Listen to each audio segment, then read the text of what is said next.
लश्कर-ए-तैयबा जिसने भारत में कई सारे हमले करवाए, चाहे वो 26/11 का मुंबई अटैक हो, पार्लियामेंट, पुलवामा, यूडी या फिर पहलगाम, सभी हमलों के पीछे इसी एक संगठन का हाथ रहा है। लेकिन अब सवाल ये आता है कि जब सभी को पता है कि यही संगठन हमला करवाता है तो इसे जड़ से खत्म क्यों नहीं किया गया? क्या इसे कभी जड़ से खत्म कर पाना मुमकिन ही नहीं है? समझेंगे इस वीडियो में। लश्कर-ए-तैयबा की स्थापना 1986 में हाफिज मोहम्मद सईद और जकी-उर-रहमान लखवी ने की थी।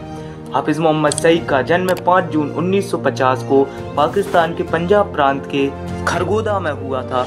उसका जो परिवार था वो भारत के हरियाणा से था, जो 1947 के विभाजन के दौरान पाकिस्तान आ गया था।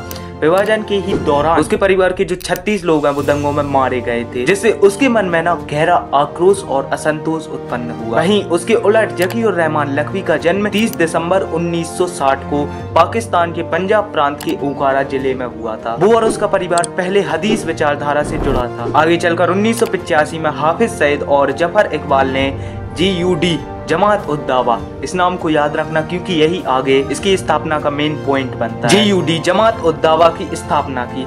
उस समय जकी-उर-रहमान लखवी अफगानिस्तान में सोवियत संघ के खिलाफ जिहाद में शामिल था। उसी सेम ईयर्स ये दोनों हाफिज सईद और जकी-उर-रहमान लखवी पाकिस्तान के लाहौर में मिलते हैं। इसके बाद 1986 में ये दोनों मिलकर एक नए संगठन मरकज-उद-दावा बल इरशाद MDI की स्थापना करते हैं। इसके बाद सन आता है 1990। अफगानिस्तान के कुनार प्रांत में मरकज-उद-दावा MDI के एक सैन्य विंग के रूप में लश्कर-ए-तैयबा की स्थापना होती है और यहीं से लश्कर-ए-तैयबा का गठन होता है और पहली बार लश्कर-ए-तैयबा अस्तित्व में आता है। आपकी जानकारी के लिए बता दें, JUD जो है वो एक मुस्लिम धार्मिक संगठन है जो लश्कर-ए-तैयबा के लिए जनता से दान के तौर पर फंड इकट्ठा करता है। वहीं मरकज-उद-दावा MDI एक मेन संगठन है और लश्कर-ए-तैयबा इसका एक सैन्य संगठन। LET लश्कर-ए-तैयबा को हर साल 600 से 800 करोड़ रुपए जनता से मिलता है और टोटल जो ये है 800 से 1000 करोड़ रुपए के बीच में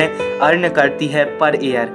इसके आय के कुछ मुख्य स्रोत हैं ड्रग्स तस्करी, पाकिस्तानी शासन, जनता और अन्य पार्टियां। इसकी स्थापना तो हो गई लेकिन अब ये प्रत्यक्ष हमला नहीं करता। जैसे अभी रिसेंट में पहलगाम के लिए इसके एक अन्य संगठन लश्कर-ए-तैयबा की भी एक अलग संगठन TRF ने हमला किया था।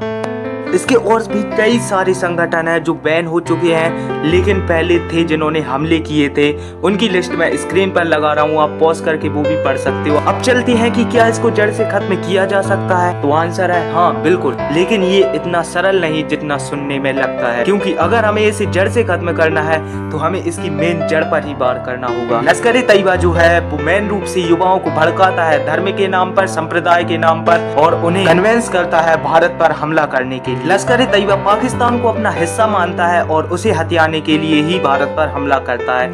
इसीलिए लश्कर-ए-तैयबा सिर्फ भारत को ही अपना टारगेट बनाता है और अगर हमें इसे खत्म करना है तो हमें सबके मन में शांति और जागरूकता उत्पन्न करनी होगी और इसे सिर्फ एक देश के सहयोग से नहीं बल्कि सभी देशों के आपसी सहयोग से ही समाप्त किया जा सकता है। खैर आज के लिए इतना ही, मिलते हैं अगली वीडियो में किसी और दिन।